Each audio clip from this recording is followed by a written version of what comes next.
Кристина, добар ден, ти си првиот македонски новинар кој што замина за Украина, во моментов се наоѓаш во градот Лавив во западна Украина. Каква е ситуацијата таму и што се случува? Можам да кажам, ова е градот кој прв ги пречекува сите оние кои бегаат од својата земја, кои се обидуваат да излезат и да се снајдат на сигурно.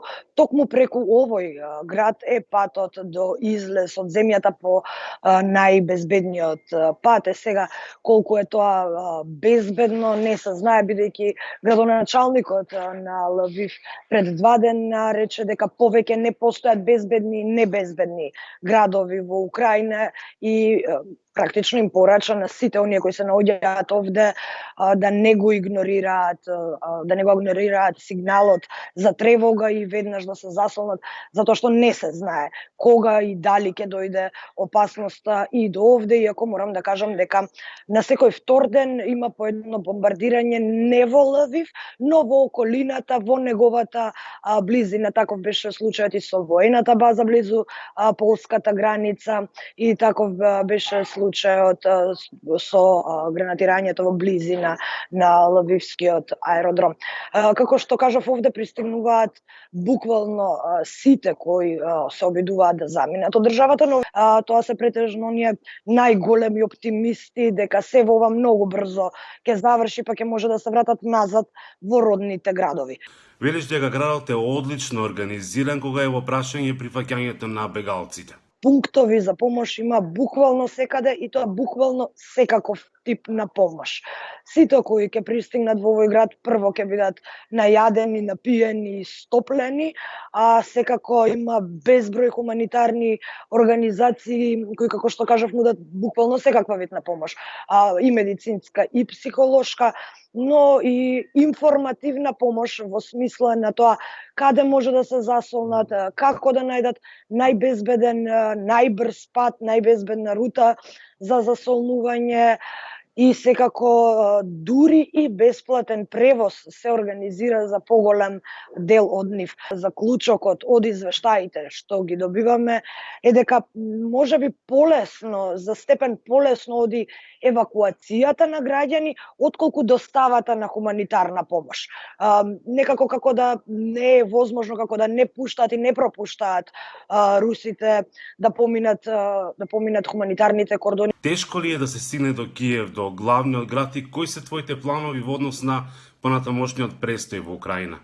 Што се однесува до главниот град Киев, но и до оние најпогодени градови, од ден во ден станува се поопасно и можам да кажам поневозможно да се влезе. Дури сите оние мали рути и патчиња сега веќе се откриени, кои досега им беа познати само на украинците или само на локалците од тие градови, сега веќе се откриени и сега веќе влезот во тие градови и би бил практично самоубиство. Иако мојот план беше од овде да се упатам кон Киев, сепак сите совети кои дојдоа од овде беа да не го правам тоа, бидејќи големи се шансите дека тој обид нема да го преживеам, затоа ќе решив да останам уште неколку денови овде во Лавив да видам каква ќе биде состојбата. Дали постои страв помеѓу граѓаните, што и како понатаму? Те молам, пренеси ни таа атмосфера. Една работа ја забележав, а тоа е дека луѓето од Лавив помалку се плашат од луѓето кои доаѓаат од бомбардираните градови.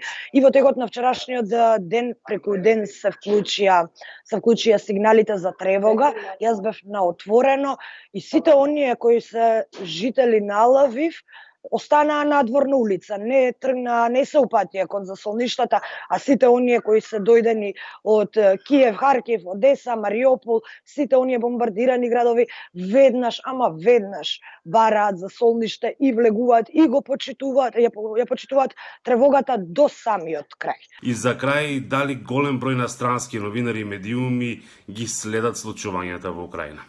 Преку 1000. Во медија центарот, особено последниве неколку денови, беше буквално пренатрупано. Има новинари од буквално целиот свет, дури и од преку океанот, од преку океанските држави, па најмногу присутни има американски новинари овде во Лвив. Голем дел од администрацијата е донесена овде во Лвив, во прес-центарот, особено последниве неколку денови, малку се заострени и правилата за новинари.